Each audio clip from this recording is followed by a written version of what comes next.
Welcome back. Let's continue building our awesome tool. We have our Pond API check that only converts our password to SHA-1. But we need to send this to the API, the password API. So what can we do here? The first thing we want to do is remember we only need the first 5 characters of our password, or the hashed password. So we can do something fun here. We can say first 5 characters, and also have what we call the tail. So we're going to store the first 5 characters in the first variable, and in the second variable, we're going to store the remaining, because we're going to need both of these later on. So in here, we can just use the nifty little thing that, well, Python allows us, which is this nice little syntax to just grab the start up to the 5th character, and then for the second part, the remaining characters. So starting from the 5th index all the way till the end. Nice and easy. And this is something that we've learned about before. So now we have the first 5 characters and the tail. And here we can now add this to our request API data. So I can now call my request API data, and in here give it, well, the first 5 characters. And let's just store the response in here, like so. Now let's see what type of response we get. So I'm actually going to return response here.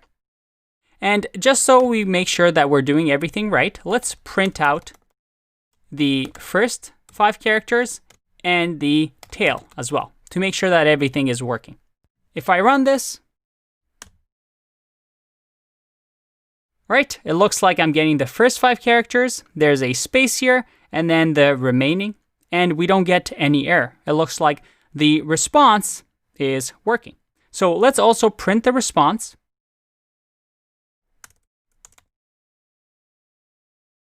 And make sure that that is working as well. Looks like we get a response of 200, but we're still not sure exactly what type of data we receive. What can we do here? Well, I want to learn more about this data that we return. So let's create another function here. And for now, we'll just call it read response. And we're going to just give it the response that we get. And in here, let's just try to read this response. We can actually do print response.text here, because it's an API response, so ideally we can just read the text. Let's see if that does anything. So this return response will just have read response, like so. If I run this, hey, look at that. This is our response. As you can see, it's a ton of hashed passwords. There's a lot of them. It looks like a couple of hundred. So this is what we get from our response. By using response.text, we get all the hashes that match the beginning of our hashed password. Very cool. What we can actually do, you see over here how we get 24, 3, 1, and so on. This shows you actually how many times these passwords have been hacked. That's pretty cool. So ideally, we're able to grab the count, see if any of it matches with our tail, because now we can just check the tail and also print out the count. So instead of having a read response function, let's have a get password leaks count function that receives the hashes or the response and the actual hash to check, which is our own password hash that we need to check against. So we're going to check this hash to check and loop through all the hashes. So we can do something, again, nifty with Python here. We can say hashes equals, and we can use a tuple here.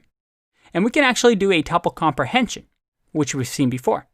I can say line.split.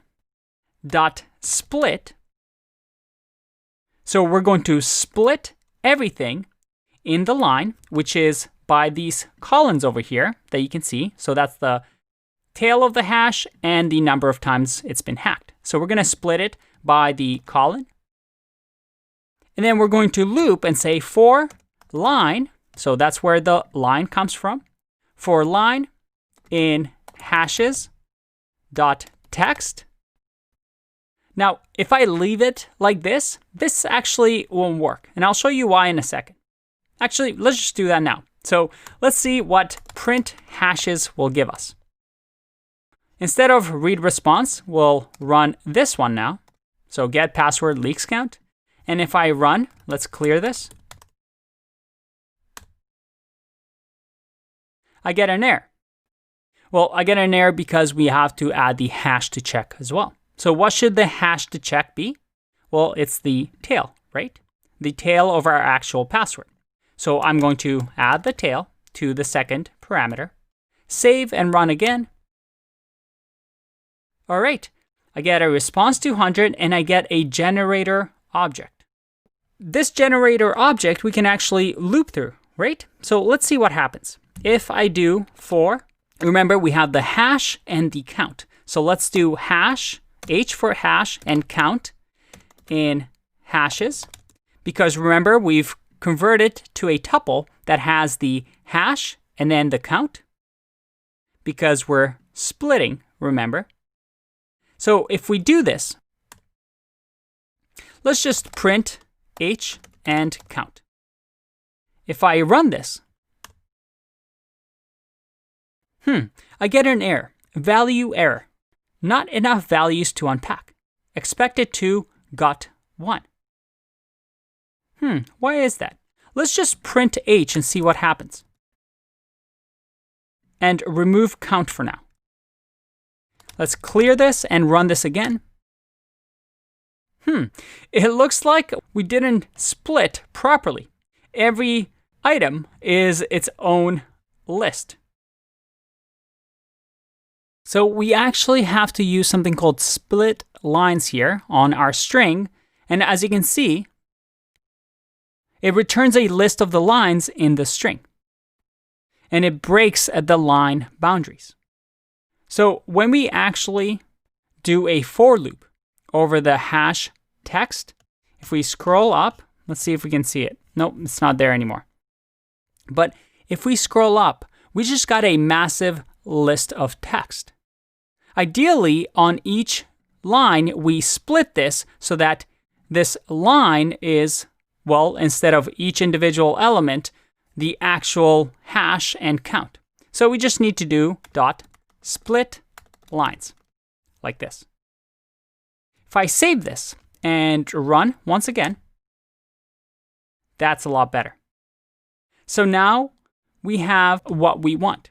We can once again go back to what we had before, which is count. And if we print H and count, let's save, run this again, and that's a lot better. We have each item separated. Let's take a break and continue this in the next video.